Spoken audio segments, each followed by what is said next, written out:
Pleasure Man Turkalj. Anton, how's it going today? It's good. It's good. I arrived home 2 days ago, so now I'm washing all my clothes. Everything was dirty, a lot of sand in it too. So I'm washing it and just home relaxing.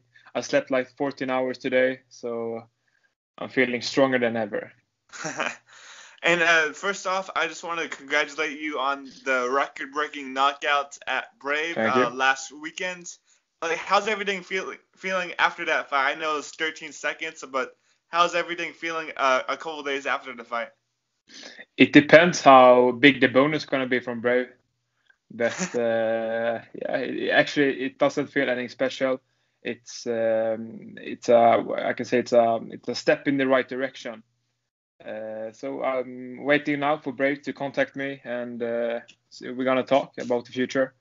Because right now we don't have, we have to discuss a new contract, and yeah, I'm just waiting for them. So we will see. But of course, it's a victory. It feels good.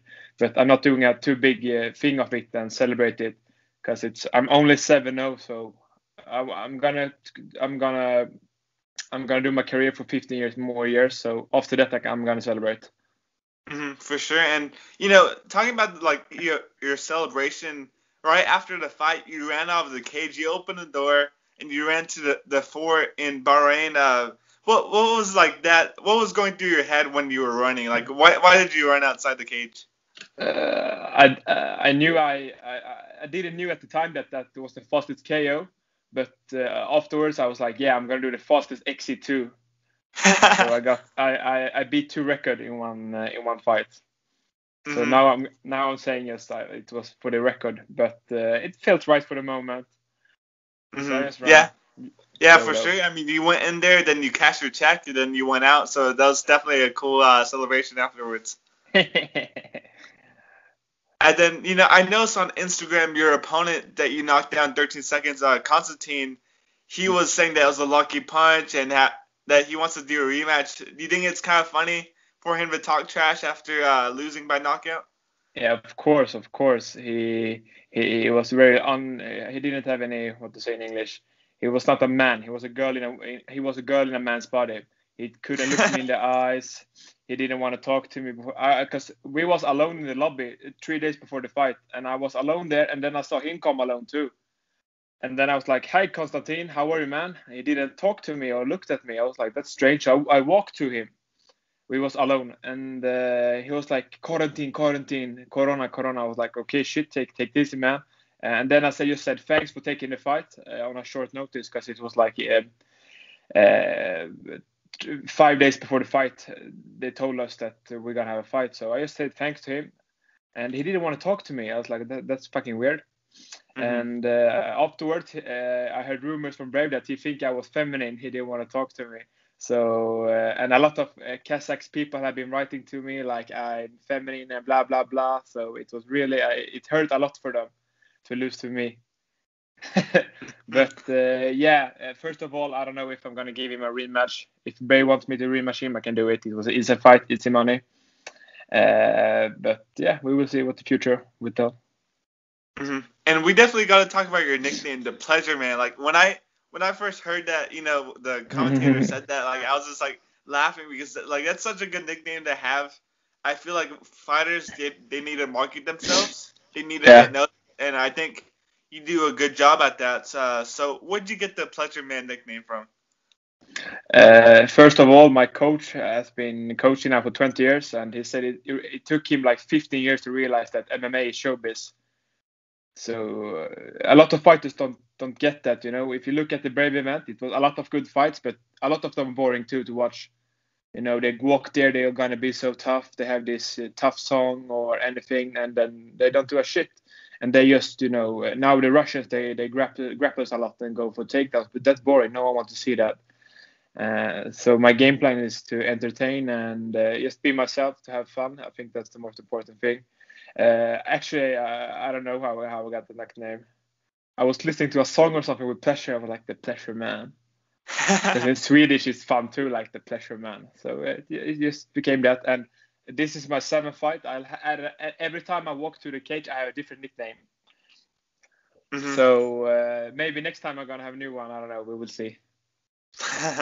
Nice, man, nice. And just you're like a really big showman. Like you're a big entertainer. You like to entertain the people. I know there's not a crowd, but there's thousands of people watching live on TV. But walking out to the fight, you were walking out to 9 to 5. Like, what was your decision to walk out to that song? Actually, I listened to a lot of old music, like rock, and a lot of Dolly Parton too. So for me, it wasn't like a comedy song. Yeah, I liked that song a lot, Hmm. and I think it was, and like that, everyone is walking to a tough song or like rap, hip hop. So I thought like, yeah, I'm gonna take Dolly Parton because every time I've been fighting for Brave, I used how can I say the people song. Like my last fight, I was walking to making my way downtown. Walking, I can't remember the name. I can't remember Yeah. the name of the song. And before that, I was walking to When a Man Loves a Woman. So Hmm. every time I choose a new song, and I don't think about it like, of course I do it for showbiz too, but I like these songs a lot, and I think it's so silly when people walk to tough songs they lose.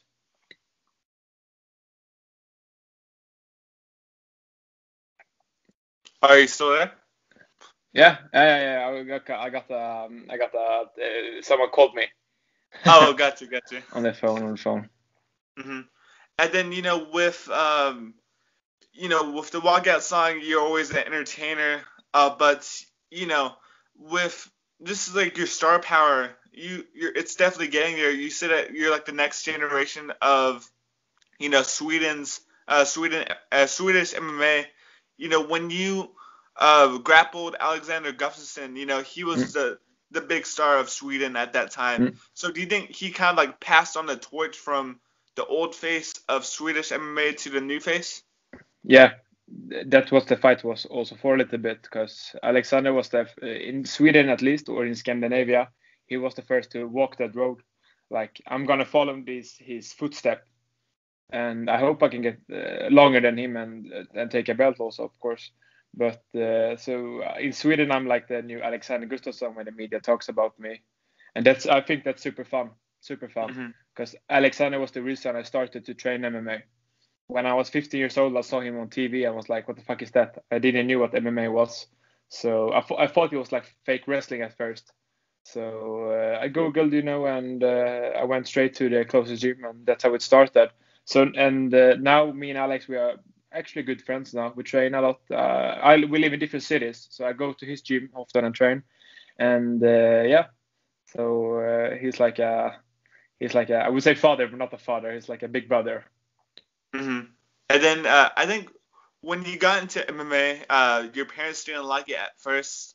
Like they didn't like MMA at first, so I think you pretended like you were a pro wrestler. Like, how did you pretend that you were a pro wrestler? Like, did you have the leotards? Did you have like the outfits when you came home? Where like, how did you No, act like you were a wrestler? because I always been training football and golf, badminton, running. I did a lot of sports, so I knew my regular sports, and none in my family have ever been fighting or doing stuff like that. So I was scared, to tell them first that I started MMA. So I lied and said fake wrestling, and so it was not a big deal. They didn't realize until the day I told them I was in national team in MMA when I was 18 or 19. I can't remember. I think I was 19. So then I tell them it was MMA. I've been training for like 4 years. First it was like, no, get a regular job and be like other kids, like all parents, like so fucking boring. But now they are super happy for me and supports me to 100%. Hmm. And then you said that you worked at an office for a little bit, and you said it was like the worst time of your life. Like, what was it like to be like in a desk job, working at something that you don't want to be in like that? Actually, in one way, I liked it a lot because it's reality. We went to after work and it was drinking and there were a lot of girls at the office too. To talk with them and my job was like to call people and trick them on phone like buy this. So I just lied to people and I earned a lot of money because I knew I would they would kick me from that job. So I just lied to everyone so I got more money. So I didn't care that much, but it was really bad, because you can't train 100% if you're working.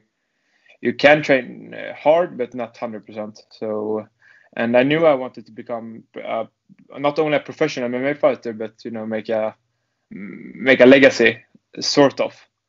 So I knew I had to stop working. So, and that wasn't, when I told my dad that, he wasn't that happy, because it's such a small chance to success in MMA, because you always pay with you always fight with high bets. One victory is worth a lot, and one loss is worth everything too. So, but right now I'm in a good position. I'm still undefeated. I had my 2 last opponents was really good actually. So even this guy I beat in 30 seconds, he wasn't bad. Mm-hmm. Yeah, for sure. I think he was. Wait, no, the last guy that you beat was undefeated. I'm not sure about Konstantin though, right? Yeah, Konstantin was 5-1. Oh yeah, that's still pretty good. And the guy before was Ibo Aslan. He was 8-0, and he was he was supposed to go to UFC, but he wanted a quick fight because he hadn't been fighting for 1 year, and then he thought I was a easy target. And yeah, I changed his career. I took his soul away from him. He haven't been, doing anything since that fight, and it's now 6 months ago. Gotcha. And then with your here, let me.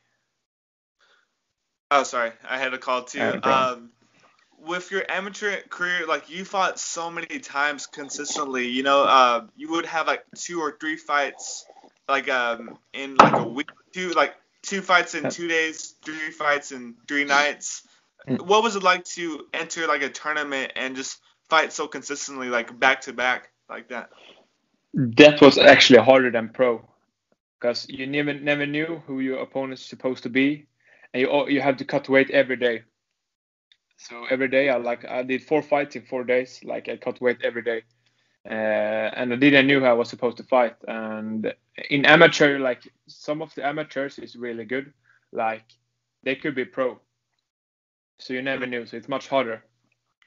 I think someone is on my door. I'm just gonna see. So yeah, but I had 24.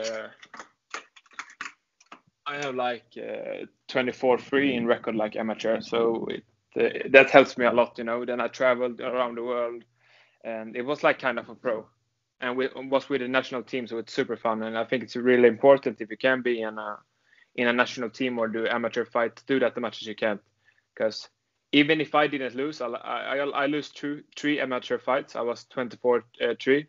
Then that's not the whole world, because no one cares now. Now it's a new pro record. So, and yeah, that's what I like about you. You're a anytime, anywhere kind of fighter. I think in August of last year you fought twice in 1 month. Kevin Holland's kind of the same way, where I think Kevin Holland fought 5 times last year, and then he's fighting twice he's fighting again this week. So it's 2 fights in 3 weeks. What's your opinion on Kevin Holland? He's a tough guy for 100%, but it depends. It's not the smartest way to fight all the time, because you need to recover your body and you need to become better too. Because if I'm gonna fight, I prepare for that fight 2 months, 3 months. So if I fight 5 times in 1 year, you haven't been better. You get a lot of experience, but you cannot improve your condition. You cannot improve your strength. Maybe technique a little bit, but not that much. So it depends where you are in your career. You can do the tough way, or you can do the smart way.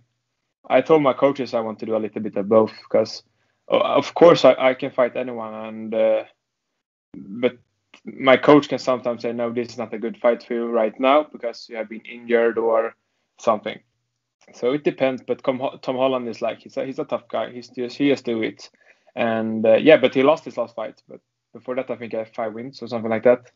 So it depends what you want with your career, if you don't want to do the tough way or the smart way. And you're coming off the 13-second knockout. Not a scratch on you.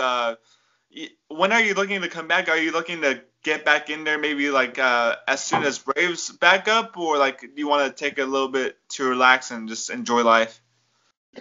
No, I'm right now. I'm having like 1 week. I'm not training at all. I'm just home and washing my clothes, cleaning my room. But I told Brave that I don't care about the title. I just want the money. So it depends when they say. Yeah. So it's not a big deal for me. If it's gonna be a half year, it's gonna be half year. It's gonna be 2 weeks. It's gonna be 2 weeks. So we will see. Gotcha. And then I guess last question for me, it's what are some of your dreams like outside? Like I would imagine that you want to go to UFC or like another big promotion like that, get a big payday, create like a big legacy. You're only 24 and you're one of the top prospects, not in just Sweden but just in the world, at undefeated at 7-0. So what are some of your big dreams that you would like to accomplish later into your career? I don't have a big goal, you know. I'm just gonna do my best, and we will see how far that will take me. And you know, a career isn't forever. It's like, in my case, at maximum 15 more years max. But my dream is to be on the beach with like drinking pina colada with 15 girls or something. That's my dream. So I don't see how that is possible if I do a 9 to 5 job. I can only see this dream come true with the MMA. So we will see. I don't stress anything. As I said before, I'm walking right now in a really good direction. I'm undefeated. I'm not what to say. I'm not a superstar yet, but I'm in a good direction. So, and I still, this is the most fun to do right now.